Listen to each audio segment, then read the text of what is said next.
Apocalypse de Saint Jean, chapitre 6.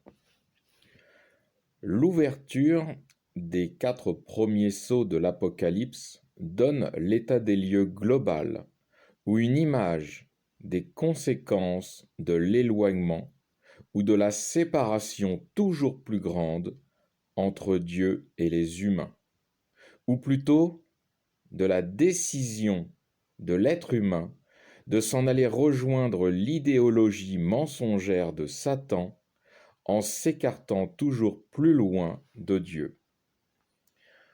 Pour l'époque d'application, il n'y a pas réellement de début, mais une amplification des événements. La première séparation avec Dieu se fit en Éden. La première effusion de sang se fit avec Abel et Caïn.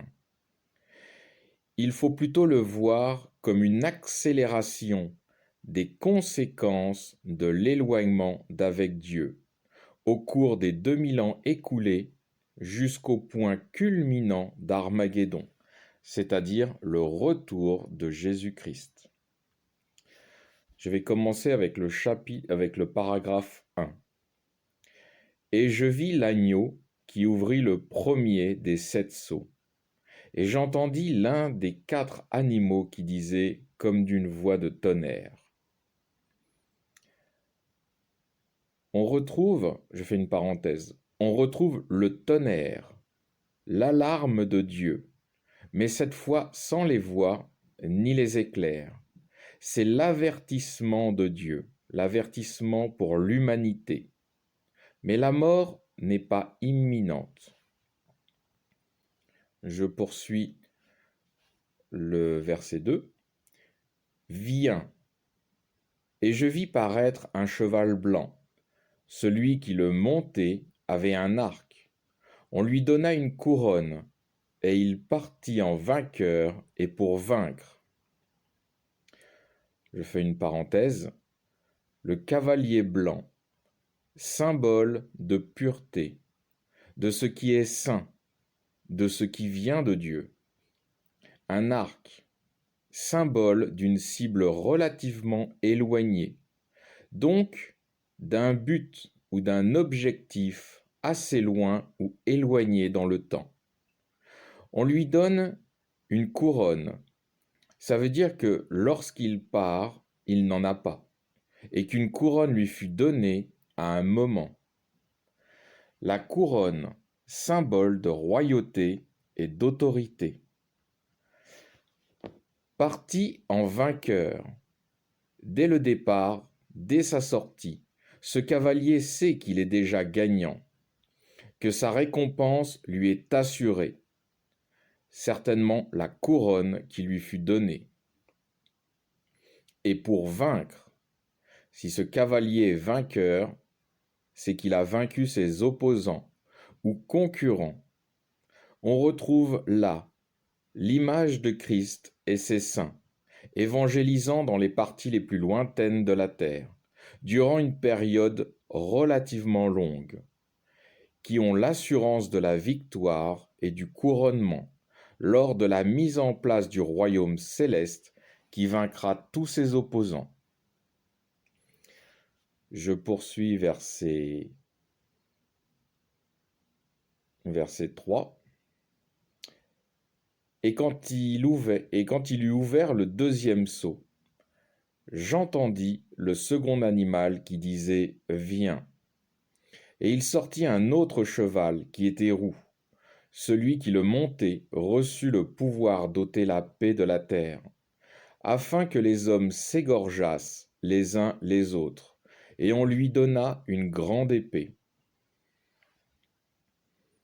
Je fais une parenthèse. Le second cavalier roux, ou rouge, couleur sang, avec une épée, symbole de fendre, diviser, séparer.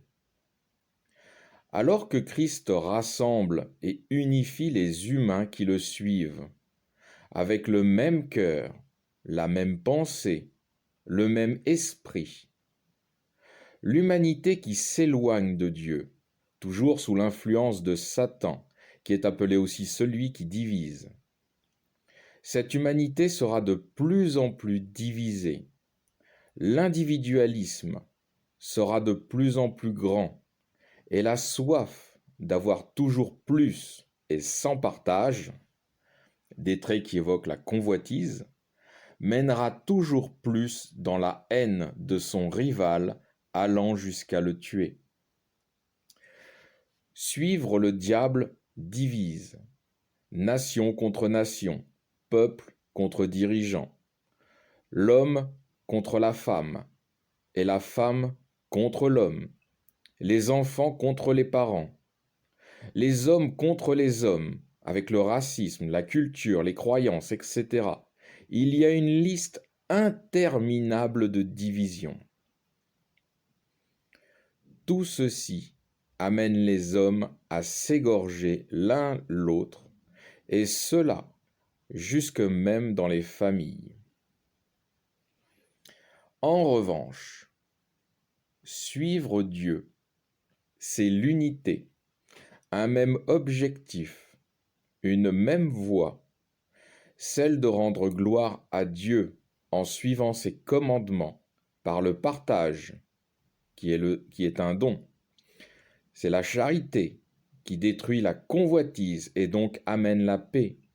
Et ainsi tous les fruits de l'Esprit de Dieu mènent à la paix et détruisent les œuvres du diable. La révélation et la sanctification du nom de Dieu a commencé par ceux qui gardent les commandements de Christ. C'est révéler qui est Dieu et qui vient de Dieu. Je poursuis avec le verset 5. Et quand il eut ouvert le troisième sceau, j'entendis le troisième animal qui disait « Viens ». Et je vis paraître un cheval noir. Celui qui le montait tenait à la main une balance, et j'entendis au milieu des 4 animaux comme une voix qui disait « Une mesure de blé pour 1 denier, 3 mesures d'orge pour 1 denier, et ne gâte pas l'huile et le vin. » Ne gâte pas, ou il y a d'autres versions qui disent « Ne fais pas de mal à l'huile et au vin ». Le troisième cavalier sur un cheval noir, qui symbolise déjà quelque chose de sombre, d'obscur, celui de la famine. Une famine alimentaire qui existe depuis des siècles, voire des milliers d'années. La famine a toujours existé. C'est encore une fois la conséquence d'un égoïsme profond et sans partage, car la nourriture est abondante sur la terre, mais l'humanité est avide de profit. Mais là, ce n'est pas de cette famine dont il est question, mais d'une famine spirituelle, céleste, qui vient de Dieu. Jésus dit « L'homme ne se nourrit pas de pain seul, mais de toute parole de Dieu. » Le rejet de se nourrir de la source de la vie qui vient de Dieu va avoir la conséquence de créer une famine spirituelle qui entraîne l'humanité dans des malheurs et des souffrances de plus en plus importants.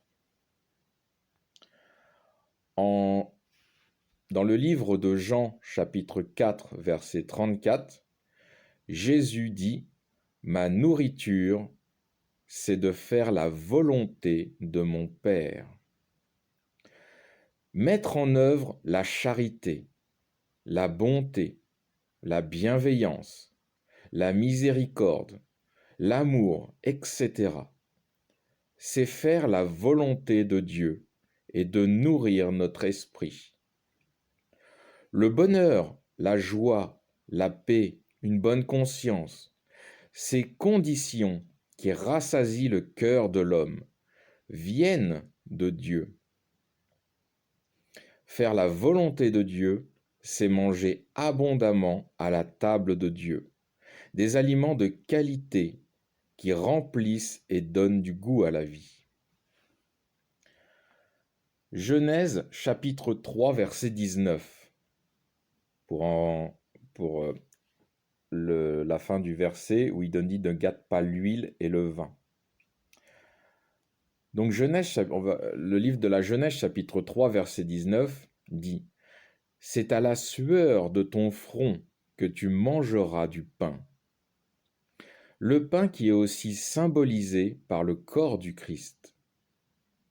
C'est la connaissance de Dieu, venue par Christ, qu'il va falloir aller chercher et la mettre en pratique. Et cela nous coûtera de plus en plus cher d'acheter notre pain auprès de Dieu. Non pas que Dieu retienne quoi que ce soit, mais Satan étouffe, divertit, cache tout ce qui vient de Dieu. Le temps, c'est de l'argent, paraît-il. Il va nous falloir donc de l'argent, donc du temps, pour acquérir notre pain quotidien, afin de manger à notre faim et non être dans la famine. L'huile dans l'Ancien Testament et le vin dans le Nouveau Testament représentent des liquides d'onction. Celui qui reçoit l'onction est reconnu par Dieu pour être son serviteur. Dans l'Ancien Testament, c'étaient des prophètes. Dans le Nouveau Testament, ce sont ceux qui suivent le Christ.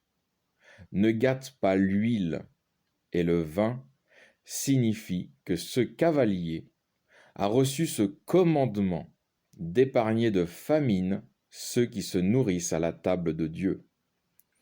Cette famine est donc une famine spirituelle qui se situe dans le cœur des humains et non dans leur assiette physique. Et cette famine ne concerne pas ceux qui font la volonté de Dieu. Fin de la première partie du chapitre 6.